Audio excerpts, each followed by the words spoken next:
That was Hmm. definitely a good game, bro. And I want everybody to remember that game, okay? Because it will matter later on in the episode. But for right now, we're gonna talk about Kyrie Irving. Um, for Kyrie, right? We all know about the anti-Semitic labeling he was given for promoting the Hebrews and Negro book, right? I don't want to get too in depth about that. Um, was your what was your stance on his suspension, I guess, and how they didn't make it real clear in terms of what he had to do? Because initially, they like the NBA was saying you have to apologize and you can be Hmm. reinstated. And then he made the apology, but now they're like, well, you have to do this, that, and third. So they're not really making stuff clear. Because I can even make the case that he made an apology on Twitter. It's just now we're arguing over semantics. He didn't say the word "I apologize." So, what Hmm. was your thoughts on this whole suspension fiasco and the NBA? Like, did you feel like they were fair in terms of how they were Um, handling it, or no? I wasn't a fan of how they handled it. I mean, if you're gonna suspend the guy, just do it from the jump, get it out the way.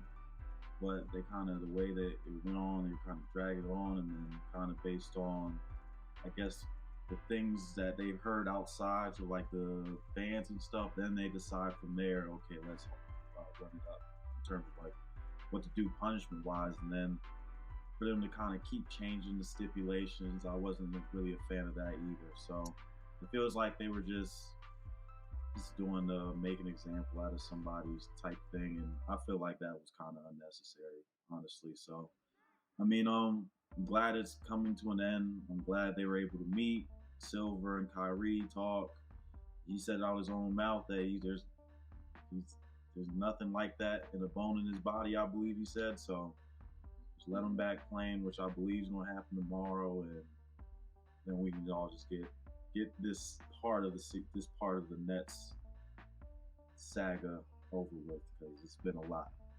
Yeah, no, it has been a lot, and it's been a lot over the last 3 seasons. Like Kyrie's Mhm. been, we had the vaccine mandate, now we had this, we had the ankle injury in the Yeah. postseason. It's been a lot of the stuff that happened right to the Nets. But since Kyrie went down, the Nets have kind of gone upwards a little bit. They seem to be Mhm. getting a little bit of chemistry. Hell, even Ben Simmons had a solid 15, 13 to 7 He game or looked good something like that the yesterday. other day. I'm He looked like, good. my man is He looked back. good. Hey. I think So a big thing is like Jock Vaughn, like the guys are playing for him, so that's good to see. I think that's the yeah, biggest difference I've seen. yeah. And I low key wish they had Ime, but it is what it is. Like, how do Hey, it's you first assistant either way, so I'm good with it.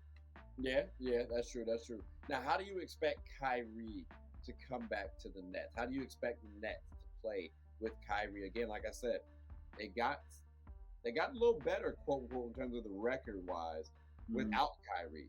So inserting Kyrie, the talent he is, do you feel like there's going to be anything wrong with the chemistry? Do you foresee Kyrie being able to play the remainder of the season and not have to worry about anything off the court? Like, what's your take?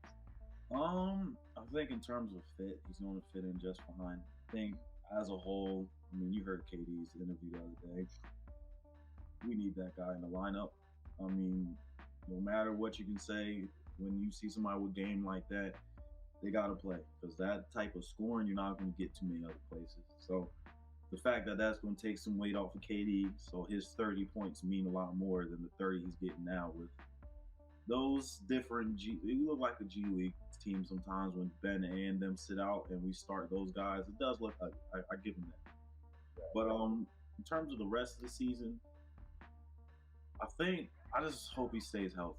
I think that's what I'm mostly worried about. I don't think in terms of this year, I don't think anything else off the court is going to happen. Hopefully, I think he recognized okay, I don't want to put myself through that again. I think he's just going to focus on hooping. Him and Katie's going to get together, focus on hooping through his 1 year, get through it, and then see what's. I don't know what they're going to do after that. To be honest, I wouldn't be surprised we move both after this season, but. I think we're going to finish the season strong as long as Ben.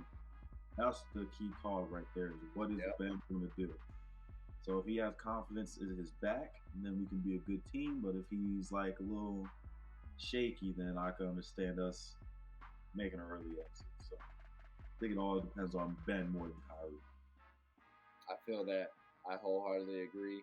I don't want to say the season goes, how far Ben goes, but if Ben Simmons can return back to the player that he once was, which could be a tall task because back injuries are kind of hard to get over.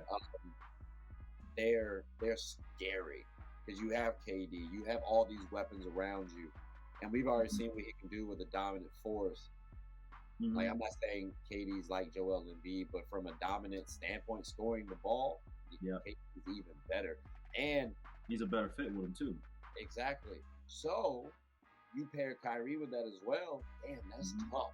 Like you got a lot to work with. So this Nets team, like I personally feel like it's still a contender. I have not dropped faith yet. I do still think they can get to the finals. Saying they're going to get there definitively is a little tough to say. Exactly. But like I'm not too far off from that. Like if they had Ime, I would make that statement. But I'm pulling for Kyrie to have a strong return. I think he'll be laser focused. I don't think he'll want to have any off court antics. Just hoop, just get through the season. That's all.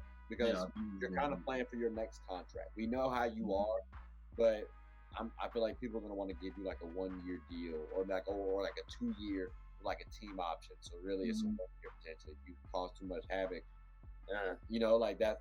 That's what you're gonna be playing for. So I feel like Kyrie wants to show people, hey, I'm worth multi-year deal.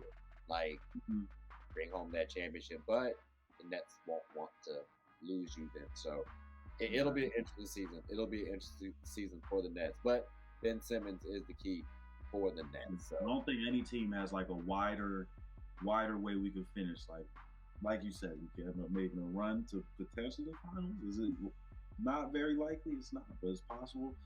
Or we could go out the same as last year. Like it both can happen. So I think we're the hardest team to judge. Y'all and us, we're scared. Like we're tough too, because if we ever get some quality shooting, or if someone just starts hitting well for us, exactly. You know what I'm saying? It turns completely different. So it like both of us are in the same situation. I get that. I get that.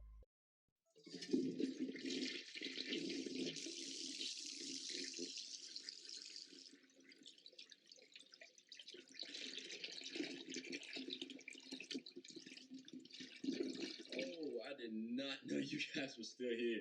As you can see, we're at the back end of the show.